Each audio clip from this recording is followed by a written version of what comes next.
Hello friends, எல்லாருக்கும் வணக்கம். இன்னைக்கு நம்ம என்ன பார்க்க போறோம் அப்படினா பாலக்கீரை வத்தல் எப்படி பண்ணலாம் அப்படினு சொல்லிட்டு பார்க்கலாங்க.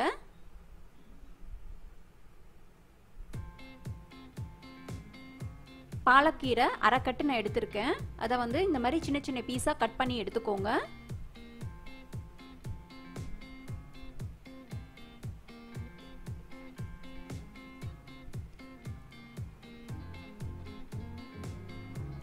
அதுக்கப்புறம் பச்சரிசி இது நான் ஒரு 5 மணி நேரம் ஊற வச்சு எடுத்து வச்சிருக்கேன் வாஷ் பண்ணி.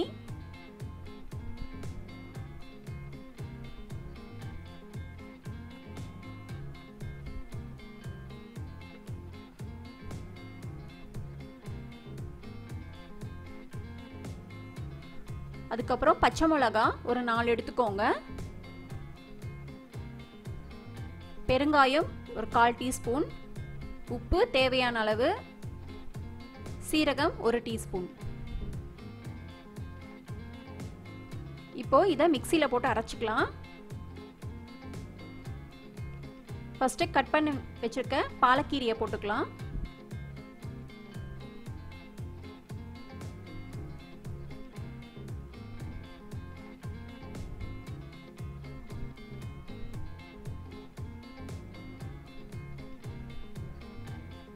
அதுக்கப்புறம் ஊற வச்சு எடுத்த அரிசியை போட்டுக்கலாம்.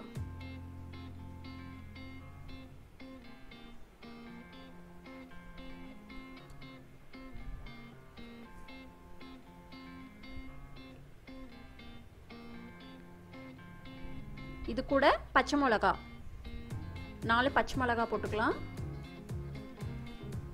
இப்போ இதுல கொஞ்சம் கொஞ்சமா தண்ணி விட்டு நல்லா பேஸ்ட் மாதிரி அரைச்சுக்கலாம்.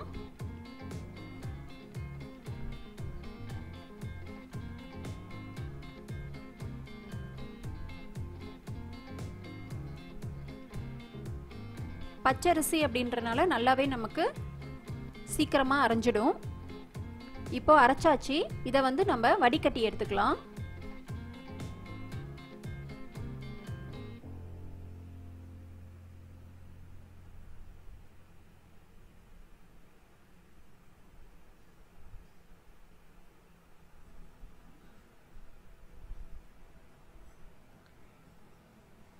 இத வந்து கஞ்சி காய்ச்ச தேவையில்லை, அப்படியே நம்ம பிளேட்ல போட்டு எடுத்துக்கலாம்.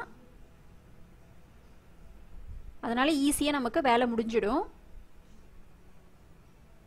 வடிகட்டியாச்சு.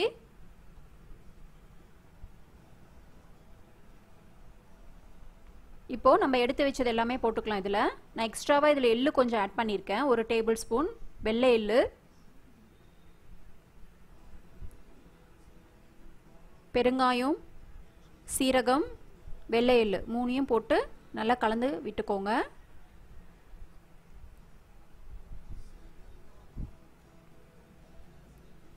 இப்போ இந்த மாதிரி ஒரு சின்ன பிளேட் எடுத்துக்கோங்க போதும், ரொம்ப பெருசா வேண்டாம். சின்ன பிளேட் எடுத்துட்டு அதுல வந்து ஆயில் அப்ளை பண்ணி விட்டுக்கோங்க. ஆயில் அப்ளை பண்ணிட்டு இப்போ ஒரு 1/4 கரண்டி இருந்தா போதும். பாருங்க, இந்த மாதிரி எடுத்து இந்த மாதிரி ஃபுல்லா ஸ்ப்ரெட் பண்ணி விட்டுருங்க. ஒரு டைமும் நீங்க ஊத்துறப்போ நல்லா மிக்ஸ் பண்ணிட்டு ஊத்துங்க, இல்லனா மேலே வந்து நமக்கு தண்ணியாவே இருக்கும், அடியில வந்து கெட்டியா இருக்கும்.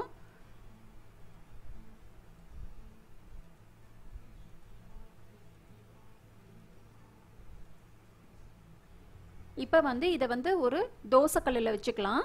தோசைக்கல் ஹீட் ஆனதும் அதில் அடியில கொஞ்சம் தண்ணி ஊற்றுருங்க. தண்ணி ஊத்திட்டு இந்த பிளேட் அப்படியே மேலே வச்சுட்டு அதை வந்து அப்படியே க்ளோஸ் பண்ணி விட்டுருங்க. ஒரு 1 மினிட் போதுங்க, அதுக்குள்ளே அது வெந்துடும். ரொம்ப நேரம் தேவையில்லை. நீங்கள் 2 தோசைக்கல் இருந்துச்சு அப்படின்னா 2 தோசைக்கல்லில் வச்சு டக்கு டக்குன்னு வச்சு எடுத்துடலாம். பிளேட் ஒரு 4-5 பிளேட் இந்த மாதிரி வச்சுக்கோங்க. ஊற்ற ஊற்ற எடுத்து எடுத்து வச்சு மாற்றி மாற்றி வச்சுக்கலாம். அப்படி இல்லை உங்களுக்கு ஸ்டாண்ட் இருக்குது அப்படின்னா நீங்கள் ஸ்டாண்டில் கூட வச்சு யூஸ் பண்ணிக்கலாம். இட்லி பாத்திரத்துக்குள்ளே வச்சு ஸ்டாண்டில் வச்சு யூஸ் பண்ணிக்கலாம். ஸ்டாண்ட் இல்லாதவங்க இந்த மாதிரி பண்ணிக்கோங்க. இப்போ பாருங்க, 1 மினிட்லேயே இது நல்லா வெந்துடுச்சு. கலரும் நமக்கு கொஞ்சம் சேஞ்ச் ஆகிடும், நல்லா தெரியும் கலர் டிஃப்ரென்ஸு. கொஞ்சம் தண்ணி மட்டும் இருக்கான்னு பார்த்துக்கோங்க, செக் பண்ணிக்கோங்க தோசைக்கல்லில். இப்போ இது நம்ம கையில் எடுத்தாவே அப்படியே வந்துடும்.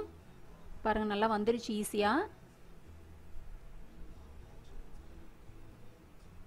இதை வந்து ஒரு காட்டன் கிளாத்தில் நம்ம ட்ரை பண்ணிக்கலாம். ஒரு நாள் வீட்டுக்குள்ளேயே வச்சுக்கோங்க, அப்பப்போ திருப்பி போட்டுக்கோங்க. நெக்ஸ்ட் டே வந்து வெயிலில் வச்சு எடுத்துடுங்க. ஒரு நாள் காஞ்சாவே போதும் வெயிலில், அடிக்கிற வெயிலுக்கு. பாருங்கள், இது நான் ஒரு நாள் தான் வச்சேன். ஒரு நாள் வீட்டுக்குள்ளே வச்சேன், ஒரு நாள் வெயிலில் வச்சேன். நல்லா காஞ்சிடுச்சு மொறுமொறுன்னு.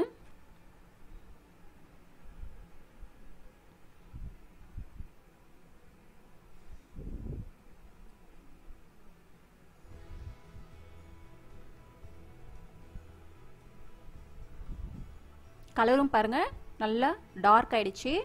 இப்போ இதை நம்ம பொரிச்சு எடுத்துக்கலாம்.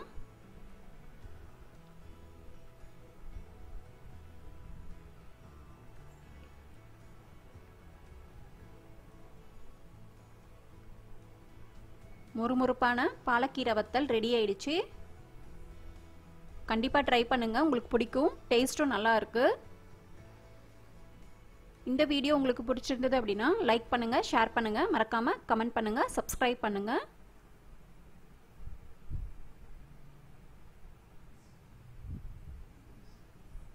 நெக்ஸ்ட் வீடியோவில் பார்க்கலாம். நன்றி, வணக்கம்.